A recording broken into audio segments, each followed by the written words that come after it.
Assalamualaikum warahmatullahi wabarakatuh. Kami dari Hai. tim Best Project 4C akan menjelaskan tentang pengalaman penegakan hukum yang berkaitan dengan kebakaran di areal perkebunan dan hutan tanaman industri rawa gambut. Dengan anggota Fadli Kania Eva dan Nadine sebagai materi infografis dan presentasi, Givari, Noel, dan Galang sebagai penyusun infografis, Lucky dan Helmi sebagai pemateri dan edit video. Selanjutnya akan dijelaskan oleh teman-teman kami. Oke, yang pertama ada interaksi yang terjadi di poin pertama yaitu perkembangan hutan untuk tanaman industri. Perkembangan hutan untuk industri akhir-akhir ini meningkat drastis. Hal ini ditandai dengan adanya banyak sekali polemik yang terjadi antar masyarakat dengan pemilik usaha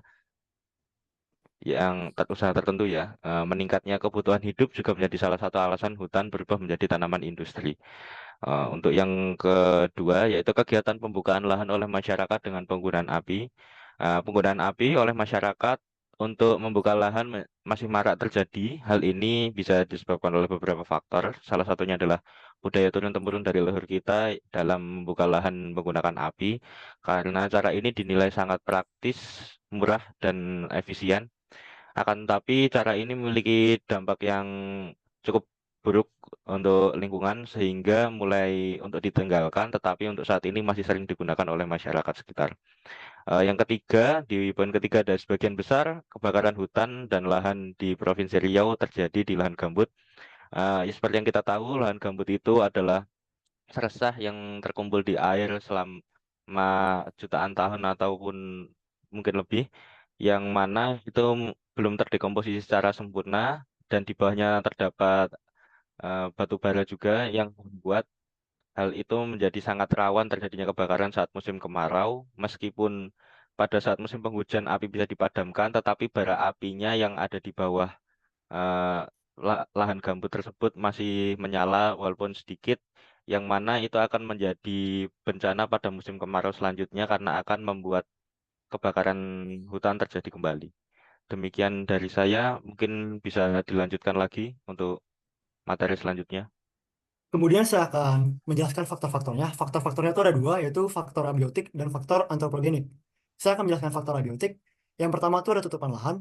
Jadi tutupan lahan itu mempengaruhi dari kerentanan suatu area akan terjadinya kebakaran. Misalnya tutupan lahan gambut. Kedua itu ada curah hujan. Curah hujan yang rendah atau pada saat musim kemarau juga membuat lahan itu lebih kering dan mudah terbakar. Kemudian itu ada kemiringan lahan tersendiri. Lahan dengan kemiringan tertentu dapat mempengaruhi penyebaran api. Karena dengan kemiringan tertentu, api itu bisa lebih cepat menyebar dan akhirnya menyebabkan kebakaran yang lebih meluas. Kemudian ada faktor jaringan sungai. Jaringan sungai yang banyak dan dekat bisa membantu kita untuk memadamkan api dan menghambat penyebaran api. Kemudian yang terakhir ada aksesibilitas jalan. Lokasi yang sulit dijangkau atau jauh dari tempat tinggal manusia mempersulit proses pemadaman api. Aksesibilitas rendah juga bisa membuat area tersebut rentan terhadap kebakaran yang sulit dikontrol serta dikendalikan. Baiklah, akan dilanjutkan. Oke, di sini saya akan menjelaskan tentang faktor antropogenik. Di poin pertama terdapat faktor sosial ekonomi. Berdasarkan kajian yang dilakukan oleh Barber dan Sesuai with Health tahun 2000, masalah kebakaran lahan dan hutan di Sumatera sangat erat kaitannya dengan faktor sosial ekonomi dan perilaku yang disengaja, baik oleh masyarakat maupun perusahaan. Walaupun faktor alam dapat menjadi pendorong terjadinya kebakaran hutan dan lahan, namun sebagian besar pemicu kebakaran hutan dan lahan diyakini bersumber dari aktivitas manusia.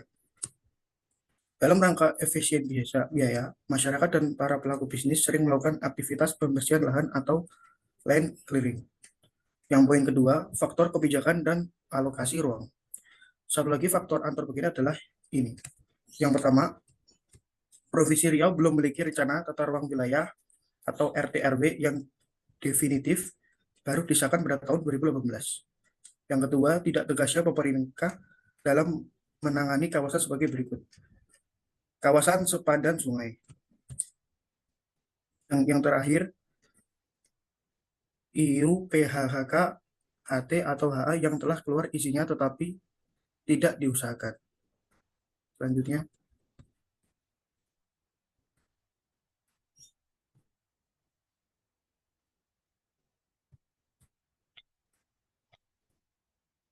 Ya, aku nggak sih?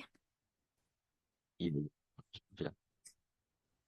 Selanjutnya saya akan menjelaskan terkait dampak dari kebakaran hutan itu tersendiri. Yang pertama adalah environmental damage atau kerusakan lingkungan. Nah, di kerusakan lingkungan ini ada 3, yakni polusi udara, kerusakan ekosistem dan keanekaragaman hayati, dan juga degradasi tanah. Untuk di polusi udara, seperti yang kita ketahui bahwa dari kebakaran itu dapat memunculkan asap yang mana mengandung polutan berbahaya seperti karbon monoksida yang menyebabkan penurunan indeks kualitas udara dan mempengaruhi ekosistem serta kesehatan manusia.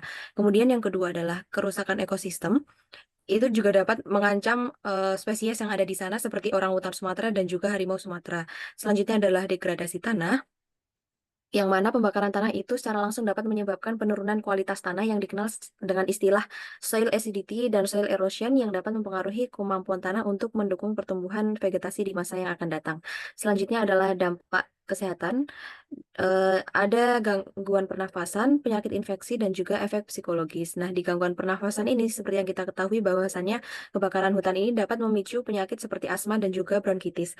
Kemudian untuk penyakit infeksi seperti pneumonia dan juga influenza, dan efek psikologis. Nah, paparan kabut asap dalam jangka panjang ini dapat menyebabkan gangguan mental dan juga psikologis, termasuk stres, kecemasan, dan depresi yang lebih sering ditemukan pada anak-anak dan juga individu yang memiliki riwayat gangguan psikologis. Dampak yang ketiga adalah dampak ekonomi. Yang pertama, kerugian pada sektor pertanian dan juga perkebunan.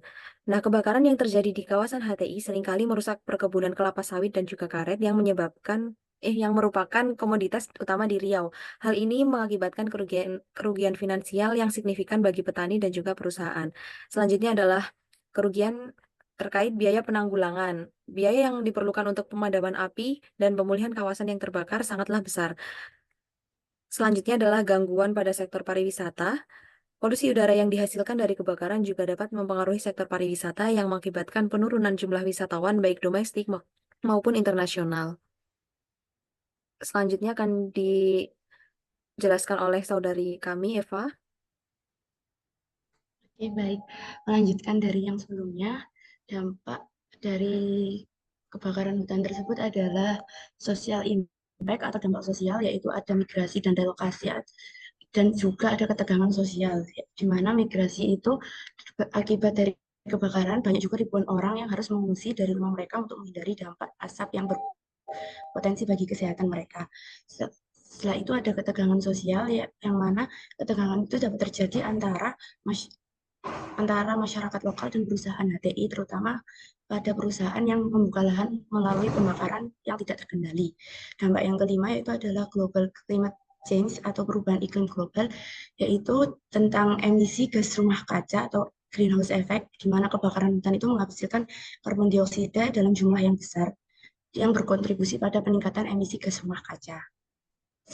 Untuk menanggulangi itu dapat dibentuk strategi dan pengendalian pencegahan yang akan dijelaskan oleh teman saya, Syasha.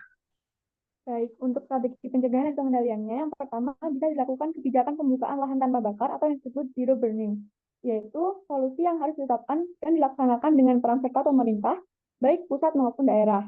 Yang kedua, ada penegakan hukum yang jelas dan tepat sasaran. Dikarenakan penegakan hukum terhadap masyarakat pembakaran masih lemah, sehingga kebutuhan akan kebijakan dan operasional untuk mendeteksi modus aktivitas di dalam kawasan hutan dan lahan gambut. Penegakan ini berupa kebijakan khusus yang diterbitkan pada masyarakat. Dan yang ketiga adalah kepastian pola penggunaan dan fungsi ruang. Hal ini sangat penting karena begitu diketahui daerah mana yang bisa membuat risiko kebakaran. Dan yang keempat adalah sosialisasi dan edukasi. Pada strategi ini dilakukan dengan menyebarkan informasi, yaitu dengan memberitahu orang-orang, terutama yang tinggal di daerah hutan, tentang bahaya pembakaran hutan dan pentingnya menjaga hutan untuk keberlangsungan masa depan kita. Udah. Ya, sekian dari penjelasan kelompok kami. Mohon maaf apabila ada ucapan yang tidak jelas dan kata-kata yang tak berkenan. Wassalamualaikum warahmatullahi wabarakatuh.